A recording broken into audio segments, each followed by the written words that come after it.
Pilih gaji atau pengalaman? Ini adalah pertanyaan bukan hanya untuk mereka yang sedang mencari kerja, tetapi juga yang mau resign.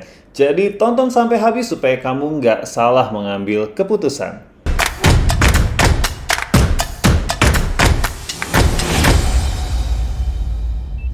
Halo semuanya, kembali lagi di channel Tanya Kak Sam. Sekarang gue akan membahas satu pertanyaan yang sering banget ditanyakan. Mendingan pilih gaji atau pengalaman?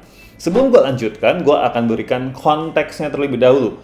Konteksnya adalah dalam pilihan ini ada pencari kerja atau orang yang mau resign ditawarkan gaji yang lebih besar daripada sebelumnya atau sesuai dengan yang dia inginkan, tetapi pekerjaan yang ditawarkan itu tidak terlalu menantang dan pekerjaan yang itu-itu saja atau yang sudah pernah mereka lakukan ya. Jadi konteksnya begitu. Atau kebalikannya, dia ditawarkan gaji yang tidak seberapa tetapi pekerjaan ditawarkan ini akan membuat dia jadi punya pengalaman yang lebih kaya dan juga bisa mengasah skills-skills yang baru atau skills yang sudah pernah ada. Nah, ini konteksnya.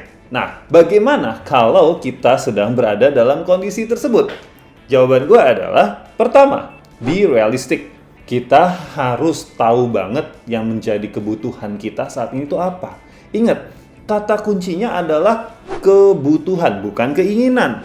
Sebagai contoh, ada teman saya yang dia kerjaannya itu sebelumnya adalah HR. Tetapi ditawarkan oleh perusahaannya untuk mengerjakan pekerjaan lain di luar HR. Nah, tapi sebenarnya kalau kita melihat secara objektif, pekerjaan barunya ini jauh lebih berat, tanggung jawabnya lebih besar, dan membutuhkan lebih banyak waktu untuk bekerja, alias akan lebih sering lembur dibanding kerjaan dia yang sebelumnya. Nah, masalahnya adalah gajinya sama, nggak dinaikin. Padahal kerjaannya, tanggung jawabnya, dan waktu yang dibutuhkan, effortnya itu akan lebih besar. Nah, bagaimana kalau kita berada dalam posisi tersebut? Saya ketika ditanya seperti itu, saya menjawabnya adalah ambil aja. Gak apa-apa walaupun gajinya belum dinaikin. Karena ini adalah kesempatan yang jarang. Yang dimana dari HR dalam konteks ini, lalu kamu ditawarkan untuk pekerjaan di luar HR. Nah, kalau di luar sana, itu kesempatan ini jarang banget. Biasanya orang kalau ngeliat, oh pengalamannya HR ya, bahkan dia akan nawarin juga pekerjaan HR juga gitu kan. Nah, tapi ini nih kesempatan langka nih, karena kalau kamu ambil pekerjaan tersebut, artinya dalam karir kamu, dalam skill set kamu sudah punya atau menambah skill set yang sangat luas. HR bisa, lalu ditambah lagi dengan posisi yang baru ini dengan skill set yang juga lebih luas lagi. Walaupun tanda kutip dia harus berkorban untuk mendapatkan gaji yang sama untuk pekerjaan yang lebih berat. Ya, nah inilah yang makanya yang harus kita pertimbangkan ya teman-teman. Toh juga selama ini teman saya ini bisa hidup dengan gaji yang sebelumnya. Jadi artinya kebutuhannya sudah terpenuhi, bukan? Jadi kalau teman-teman berada di situasi yang serupa, ya juga harus jujur ke diri sendiri. Sebetulnya yang saya butuhkan sekarang ini apa? Kalau gaji yang saya punya sekarang memang sudah cukup, ya maka ya sudah, ya mungkin pengalaman-pengalaman yang baru akan nilainya lebih berharga. Kesimpulannya dari saya adalah gini, jangan lupakan bahwa pengalaman membawa kita untuk mendapatkan skills, network, dan exposure yang lebih luas lagi. Nah, ketika ketiga hal ini lebih luas lagi, lebih dalam lagi, lebih banyak lagi kita miliki, maka sebetulnya otomatis nilai jual kita itu juga jadi lebih tinggi di mata perusahaan tersebut atau di perusahaan lain. But again, tidak semua perusahaan mau dengan fair melihat semua hal itu. Jadi kita juga harus lihat.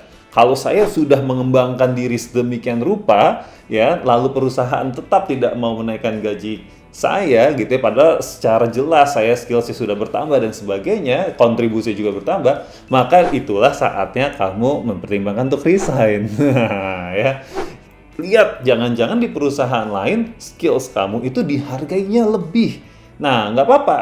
Jadi saya walaupun saya HR consultant, saya business owner, tapi saya juga menyarankan nggak apa-apa, silakan jajan. Silakan window shopping ya. Silakan window shopping. Jadi kayak coba kalau misalnya ada tawaran, ikutin aja. Ikutin interviewnya. ya, lalu kamu present diri kamu dengan baik ya, kamu kasih tauin punya pengalaman ini, punya skills ini dan sebagainya, punya kontribusi ini, lalu coba cek dia kira-kira dia berapa tuh ngasih tawaran gaji kamu, cobain aja. Nah kalau dia nawarnya lebih gede dibanding gaji kamu yang sekarang, dan juga pengalaman atau pekerjaan yang ditawarkan apalagi itu lebih menantang, wah itu tawaran yang bagus sebetulnya ya.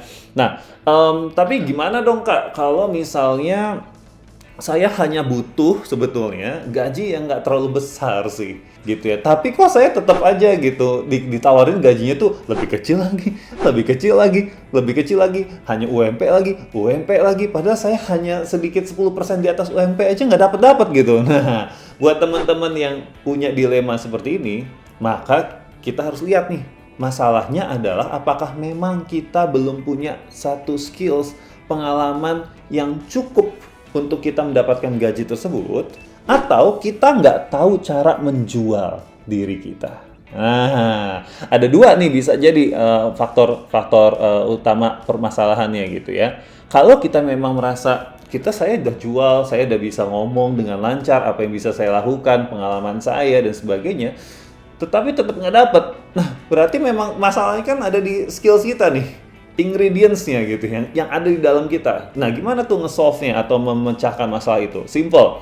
Yang pertama, secara mandiri belajar, ya. Yang kedua, secara proaktif cari-cari pengalaman sendiri walaupun gak dibayar, kerjain gitu, ya. Misalnya, kalau kamu mau pengen banget jadi digital marketer, ya udah tawarin ke teman-teman kamu yang punya usaha kecil-kecilan, sini gue bantuin lo untuk setup Facebook Ads-nya atau apanya segala macem for free lah, atau enggak bayarnya per insentif aja lah, kalau ada penjualan baru lu bayar gue.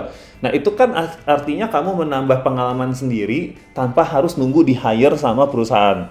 Nah lalu kalau misalkan masalahnya adalah kamu yakin kamu udah punya pengalaman, skills yang emang cocok ya untuk dibayar segitu gajinya, berarti jangan-jangan kan tadi masalahnya adalah di cara kamu interview, bikin CV, mempresentasikan diri kamu sendiri. Nah, kalau kayak gitu berarti harus belajar gimana caranya jual diri tanpa terlihat sombong ya, tanpa terlihat berlebihan.